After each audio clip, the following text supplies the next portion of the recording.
কি সুন্দর সময় ফেলে এসেছি পেছনে। কোনো কিছু খেতে ইচ্ছা করলে শুধু বলতাম, বা অনেক সময় সিজনাল ব্যাপারগুলো বাবা মারা কীভাবে যেন বুঝে যেত। একটা জিনিস খাবো বললে তাদের সাধ্যমতো যেভাবেই হোক সেটা শেয়ার করতো। এটা তৈরি করতে যত কষ্টই হোক না কেন, বা এটা জোগাড় করতে যত কষ্টই হোক না কেন, কীভাবে যেন তারা করে ফেলতো। এখনকার মতো সব কিছু তখন কিন্তু এত হাতের নাগালে পাওয়া যেত না। অনেক ইচ্ছা করতেছিল যে সরিষা ফুলের বড়া খাবো, খুঁজতেছিলাম মনে মনে, কিন্তু কাকে বলবো, কেই বা করে দিবে। কারণ মা যেভাবে বুঝে এভাবে আসলে অন্য কেউই বুঝে না। তো ফুল তো আর পাওয়া যায়নি। কিছু বাজারে যাওয়ার পরে 2 আটির মতো শাক পেয়েছিলাম, যেগুলোতে ফুলের পরিমাণটা একটু বেশি ছিল, কিন্তু কেটে বেছে নিতে গিয়ে দেখা গেলো যে ফুলগুলো আসলে পড়ে গেছে।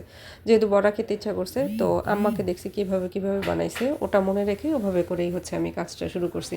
এখন আসলে আর অভিযোগ করতে ইচ্ছা করে না, অভিযোগ করার সময়টা অনেক পেরিয়ে আসছে। কারণ সম্পর্ক ভেদে আপনার আদর কদরটা কিন্তু অনেকটা বদলে যায়, অনেক সময় বেড়ে যায়, অনেক সময় কমে যায়। যাই হোক, কিন্তু কোনটা কীভাবে নেবেন সেটা আপনার ব্যাপার, কারণ সময় সব কিছুর উপরে নির্ভর করে। মায়ের মতো আসলে তো কাউকে পাবেন না, এই জন্য আমি মনে করি যে তুলনা করাটা আসলে বোকামি ছাড়া আর কিছুই না। তো আমি এই বড়াটা বানানোর জন্য দিয়েছিলাম পেঁয়াজ কুচি, কাঁচামরিচ কুচি, হলুদের গুঁড়া, মরিচের গুঁড়া, কিছুটা দিয়েছিলাম আদা বাটা, কিছু জিরা বাটা, সাথে দিয়েছিলাম পেঁয়াজ দিয়েছিলাম চালের গুঁড়া, আর বেসনটা আসলে দেয়া একটু থিকনেসের জন্য। আপনি এখানে কিন্তু চাইলে ডাল বাটাটাও ইউজ করতে পারেন। আর পরিমাণ আমি বলছি না, কারণ আপনার শাক যতটুকু হবে সেটা অনুযায়ী পরিমাণটা কিন্তু আপনি বুঝতে পারবেন। খুব মনে পড়তেছিল আম্মার কথা, অনেক মনে পড়তেছিল।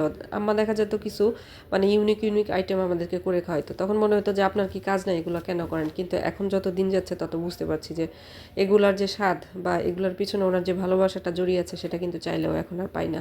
কুমড়ো ফুলের বড়া, সরিষা ফুলের বড়া, ইভেন সাজনা ফুলের বড়াও কিন্তু আম্মা করে খাওয়াইছে। ভর্তা টর্তা খুব পছন্দ করতাম, নানা রকমের ভর্তাই কিন্তু আম্মা নিজে থেকে আইডিয়া করেই তারপরে করতো।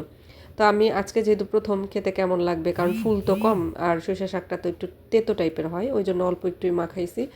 এমন পরিমাণে আমি মাখাইছি যাতে খুব বেশি হলে 15-20টার মতো হয়, শেষ হয়ে যায় সাথে সাথে যেন সেরকম। তো চুলায় দিলাম, দেওয়ার পরে আস্তে আস্তে ভাজতেছিলাম।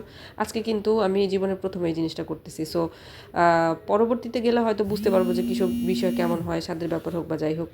বারবার করে উল্টে পাল্টে দেখছিলাম, চেপে চেপে দেখছিলাম কেমন হচ্ছে। আসলে চালের গুঁড়া বেসন একসাথে দেওয়া, ডাল দিয়ে খেয়েছি, চালের গুঁড়া দিয়ে খেয়েছি, স্বাদ কেমন হবে ওরকম ভাবতেছিলাম। ভেবে তারপরে সাহস করলে শুরুই করলাম। আসলে নিজের যেটা শখ সেটা নিজে যদি কেয়ার না করি, অন্য কে কেয়ার করবে? কারণ এখানে আমার মুখ দেখে বোঝার মতো কোনো লোক নাই। মুখের ভাষায় অনেক সময় বোঝাতে পারি না, সেখানে তো মুখ দেখে বুঝবে। আর কেই বা আমার জন্য এত পরিশ্রম করতে যাবে বলেন? মেনে নিয়েছি সব কিছুই, এটাই আমার জীবন, এটাই আমার সংসার। কারণ সংসারে সব কিছু মিলেই তো সংসার থাকবে, পজিটিভ থাকবে, নেগেটিভ থাকবে।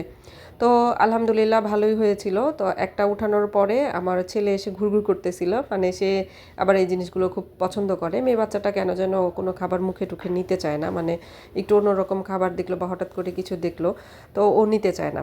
তো ছেলেটার ঘুরতেছিল, আমি আবার একটু ভেঙে দেখতেছিলাম যে ভিতরটাতে আসলে কেমন হয়েছে, বা হয়েছে কিনা, কাঁচা কাঁচা রয়ে গেছে কিনা। তো দেখলাম যে না, হয়েছে, ঠিক আছে। কিন্তু বাসার অন্য লোকরা যখন খেলো, খাওয়ার পরে বললো যে এটা আরেকটু হলে ভালো লাগবে। দেখতে মনে হচ্ছিল না, মুখে দিলে বোঝা যাচ্ছিল যে আরেকটু যদি মচমচে হয় তাহলে বিষয়টা ভালো লাগবে। যাই হোক, সাহস করে করে ফেলছি। স্বাদ কিন্তু মোটামুটি ভালোই হয়েছে, আম্মার মতো হয়েছে এটা বলবো না, কিন্তু খাওয়া গেছে ভালোই, ভালোভাবেই খাওয়া গেছে এরকম। তো এটা করার পরে যেহেতু 2 মুঠা শাক ছিল, সম্পূর্ণটা তো আর আমি করিনি, কিছুটা শাক কিন্তু রয়ে গেছিল। তো ওই শাকটাকে ভাবলাম যে কী করা যায়, সেই শাকটা আবার রেখে দিয়ে আমি ভেজেছি, একদম কুচাই ফেলছিলাম আমরা। সরিষা শাক তো একটু এমনিতেও কচকচে টাইপের থাকে, তাই ফুল কুচানো হয়ে গেছিলো। ওই কুচানোটা থেকেই পরে কিন্তু আমরা সুন্দর করে প্রসেস করে ভাজি টাজি করছি। তো শাক ভাজির তো প্রসিডিওর আর আপনাদেরকে কি বলবো, এটা তো আপনারা সবাই জানেনই।